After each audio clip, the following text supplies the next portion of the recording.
Bienvenidos al canal educativo de la Escuela Militar de Medicina de México.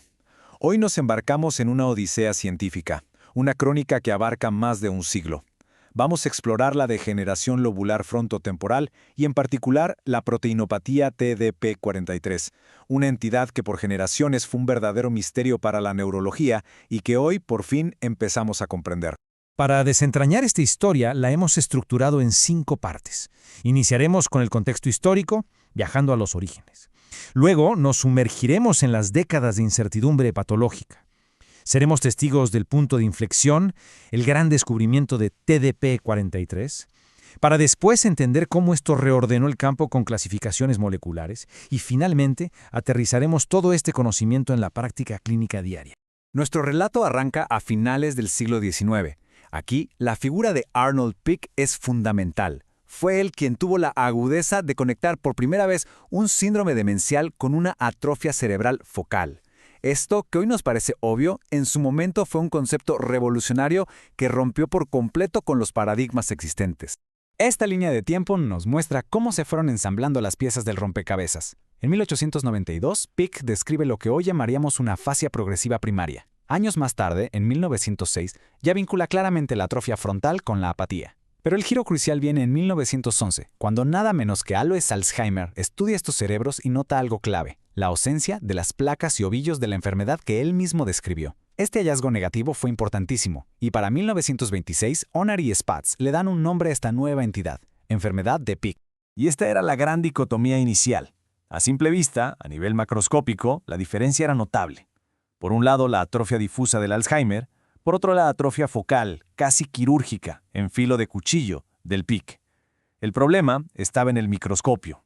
El diagnóstico era en esencia de exclusión. Se definía por lo que no tenía, las marcas del Alzheimer.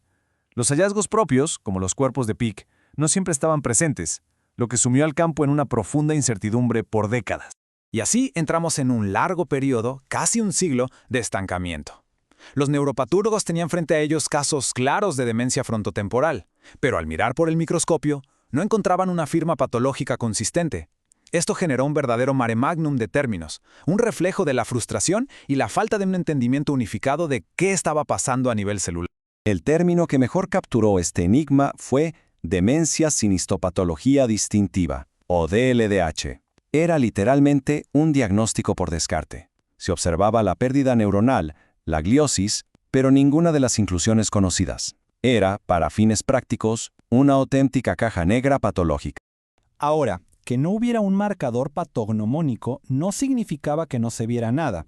De hecho, había un patrón muy consistente de daño: la pérdida neuronal superficial en las capas 2 y 3, la pignosis, la astrocitosis reactiva, la esponjiosis. Era como llegar a la escena de un crimen y ver todas las consecuencias del acto, pero sin encontrar ni al culpable ni el arma. Y entonces, cuando el campo parecía estar en un punto muerto, llegó un cambio de paradigma. La primera pista real, la primera luz en la oscuridad, no vino de encontrar una nueva proteína, sino de encontrar una etiqueta molecular.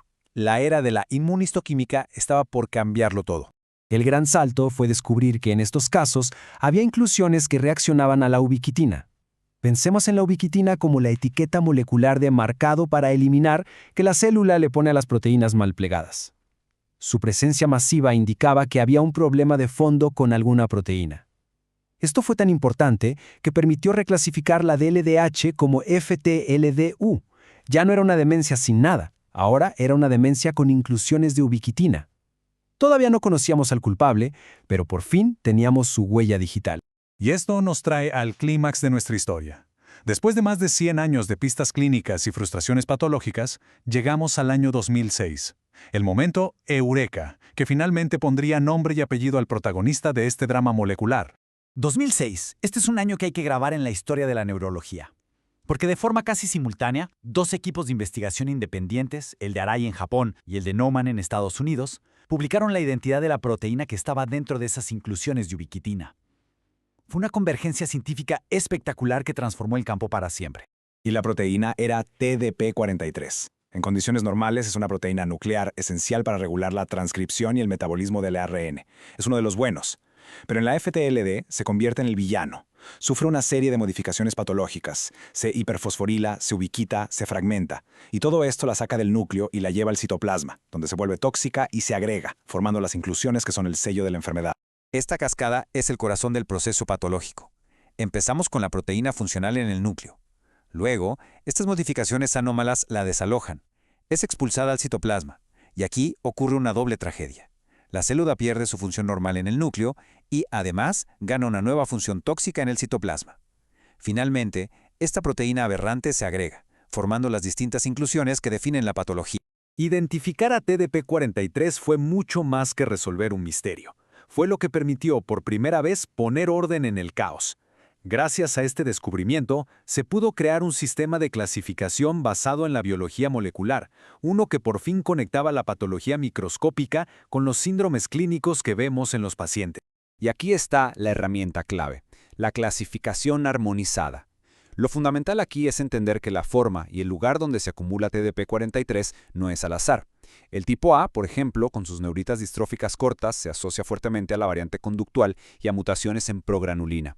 El tipo B, con inclusiones más generalizadas, es el sello de la FTD asociada a ELA y la expansión en C90ORF72. El tipo C, con esas neuritas largas y finas, es casi patognomónico de la fase progresiva primaria semántica. Y esta micrografía lo ilustra perfectamente. No es algo abstracto. Observen en el subtipo A esas neuritas distróficas cortas y gruesas. Ahora, compárenlas con las del subtipo C, que son largas y filamentosas. Estas diferencias morfológicas son la base de la clasificación y muy probablemente nos están hablando de mecanismos patogénicos subyacentes distintos. Muy bien, ya recorremos la historia y la biología molecular. Ahora, la pregunta del millón. ¿Cómo se traduce todo esto a la consulta, al día a día con nuestros pacientes? Porque es ahí donde este conocimiento cobra su verdadero valor, permitiéndonos hacer predicciones sobre la patología subyacente en vida. Estos son los puntos que nos tenemos que llevar. Primero, un paciente con un síndrome de FTD-ELA tiene, con casi un 100% de certeza, una patología TDP-43. Segundo, la afasia progresiva primaria de variante semántica también es un predictor muy fuerte. Tercero, y aquí con más cautela, la variante conductual es heterogénea. Solo la mitad de los casos aproximadamente se deben a TDP-43. Y por supuesto, siempre considerar el contexto genético, que es un predictor potentísimo del subtipo específico. Y cerramos este viaje no con una respuesta final, sino con una pregunta que definirá el futuro. Ahora que conocemos el mecanismo, ¿hacia dónde apuntamos las terapias? ¿Debemos prevenir que la proteína se agregue? ¿O quizá intentar devolverla al núcleo para que recupere su función? ¿O nos enfocamos en limpiar los agregados ya formados? Estas son las interrogantes que guiarán la siguiente frontera en esta lucha. Una lucha que ahora, gracias a un siglo de ciencia, libramos con un arsenal de conocimiento y esperanza renovados. Para todos aquellos que deseen profundizar en este fascinante tema, en pantalla se muestran las fuentes primarias que han servido de base para este análisis. Este video fue producido por el general de brigada médico cirujano Humberto Carrasco Vargas. Muchas gracias por su atención.